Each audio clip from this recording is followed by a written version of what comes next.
¿qué tal? Bienvenidos a este programa especial de Vladimir a la Una desde Quito, Ecuador, en la sede de la Unión de Naciones Suramericanas. Le damos la bienvenida al presidente Ernesto Samper Pizano, secretario general de UNASUR. Le damos la bienvenida. Muchas gracias por aceptar la invitación al programa. Acá. Muchas gracias por venir.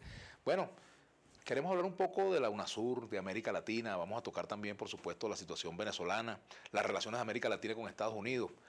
Pero me gustaría saber cómo va el logro de los objetivos que usted se planteó cuando fue electo como secretario general de la UNASUR. Yo creo que van bien. Digamos que mi primera impresión es que había mucho patrimonio histórico en UNASUR de políticas públicas, había agendas de los ministros de salud, de los ministros de educación, unas reuniones que habían acercado mucho a los sectores, digamos, de los altos mandos militares. El Consejo Suramericano de Defensa cambió las hipótesis de conflicto que había por hipótesis de confianza. O sea, había mucho patrimonio, pero había que pasar de la visión a la acción. Y por eso presenté un documento de iniciativas a la última reunión de presidentes que se hizo aquí en Quito, en la inauguración de la nueva sede a la cual prácticamente nos estamos trasladando en este momento.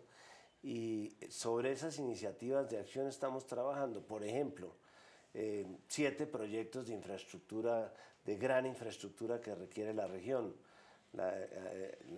Lamentablemente Sudamérica está integrada verticalmente pero no está integrada horizontalmente. No tenemos comunicados los mares, por ejemplo. Ese tipo de proyectos relacionados con la salud, por ejemplo, un banco de precios de medicamentos. Los engaños que le hacen a la gente en los precios del mismo medicamento en diferentes países de la misma región son increíbles. Creo que si la gente tuviera unos precios de referencia, por lo menos podría defender ese presupuesto de salud que invierte en drogas, que es más del 30%. Eso para darle, digamos, como 2 ejemplos, el pasaporte suramericano. Tenemos que facilitar la movilidad de los suramericanos, en fin. Estoy trabajando en esas cosas concretas que a la gente le presentan una UNASUR de carne y hueso. El espejo de UNASUR es la Unión Europea. ¿Cree que vamos hacia allá, algo parecido nosotros? No, yo creo que somos muy distintos por lo siguiente. La Unión Europea es un proceso de integración que está buscando ser una región. Nosotros somos una región que está buscando la integración. Estamos buscando la integración. Y es mucho más fácil conseguir la integración que conseguir ser región. Nosotros no tenemos aquí, por ejemplo, peleas étnicas, ni luchas religiosas, ni nos estamos matando por conflictos de la Guerra Fría. Realmente ese es uno de los valores más importantes que tiene UNASUR, y es que es como un oasis de paz en medio del mundo. Si lográramos salir del problema de la violencia armada en Colombia, que se está afortunadamente negociando hoy día en La Habana, pues esta sería una región para mostrar sin ninguna dificultad como un ejemplo de paz. Hay temas como la pobreza, la desigualdad. América Latina es un continente, una región desigual todavía, tenemos muchas desigualdades sociales. La inseguridad es otro de los temas que en el caso particular de Venezuela y de otros países es un tema que preocupa mucho a la ciudadanía. ¿Qué se puede lograr en estos aspectos? Yo planteé desde que llegué 3 agendas de trabajo. Una agenda social cuyo objetivo fundamental es la inclusión. Una agenda económica cuyo objetivo es la competitividad y una agenda política cuyo objetivo es la profundización democrática. El tema de la inclusión, por ejemplo, usted lo ha dicho claramente, no somos la región más pobre del planeta, es África, pero somos la región más desigual. Las asimetrías que existen en Sudamérica, en América Latina en general, entre países, entre regiones de países, entre etnias dentro de los países y entre clases sociales y dentro de la propia estructura laboral, son unas asimetrías que nos hacen la región más desigual del planeta. Por eso el problema no es solamente la lucha contra la pobreza. Y yo creo que en estos últimos 10 años hemos registrado avances importantes en la lucha contra la pobreza. Sacamos 180 millones de personas de la pobreza. El problema ahora es corregir la desigualdad. y ese corregir la desigualdad tiene que ver fundamentalmente con programas de inclusión. ¿Y es pertinente la búsqueda de un modelo económico común en América Latina o no necesariamente, presidente? Sí, y creo que de alguna manera ese modelo se está construyendo y podríamos hablar de que hay inclusive dos concepciones ideológicas alrededor de una sola región. Pero todos los países de la región, sin excepción, están haciendo programas de inclusión, están creando mayores condiciones de competitividad a través de infraestructura, de ciencia y tecnología, y todos tienen una clara vocación democrática. Si todo eso sumado se le agrega que hoy día ya el Estado no solamente no es un estorbo, sino que es una necesidad para manejar el cambio en el mundo contemporáneo, podemos decir que sobre esa base se podría llegar a trabajar unos comunes denominadores por lo menos. Claro, y hay dos factores que son importantes en el logro de esos objetivos. El movimiento laboral, los trabajadores y el sector empresarial, ¿no? Y la integración pasa precisamente por acordarse con estos actores, ¿no? Claro.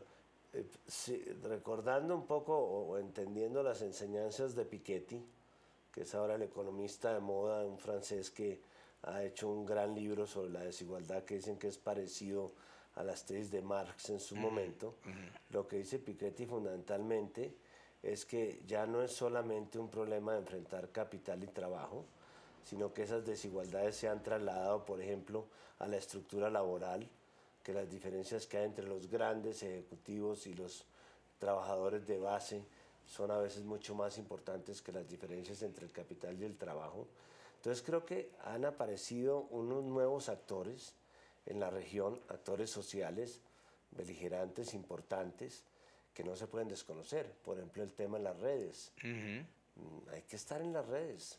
En las redes se está construyendo un mundo distinto, especialmente por gente joven, contestataria, crítica. Yo soy víctima, si se quiere, de eso, pero de todas maneras es muy importante. Ahora, la democracia en América Latina, ¿qué le falta a la democracia latinoamericana?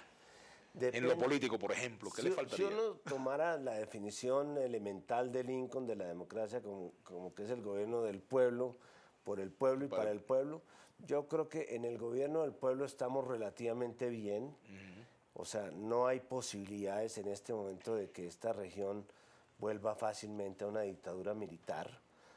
Ya la democracia llegó para quedarse y todos los proyectos de alguna manera de gobierno se han refrendado a través de la democracia. La gente se opone a las reelecciones, etcétera, pero en el fondo, si estuviéramos en un sistema parlamentario, lo que habría sería una refrendación que le permitiría quedarse un buen gobernante el tiempo que tuviera la confianza de un parlamento elegido popularmente.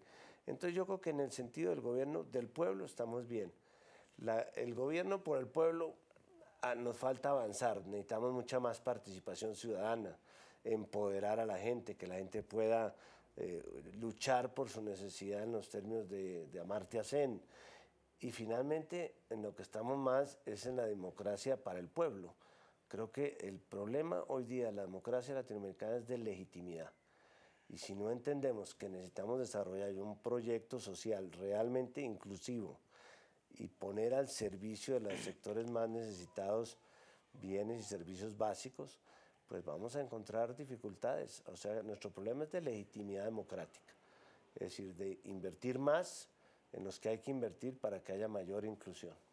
Bueno, vamos a continuar después de la pausa conversando con el secretario general de la UNASUR, el expresidente de Colombia, Ernesto Samper Pizano.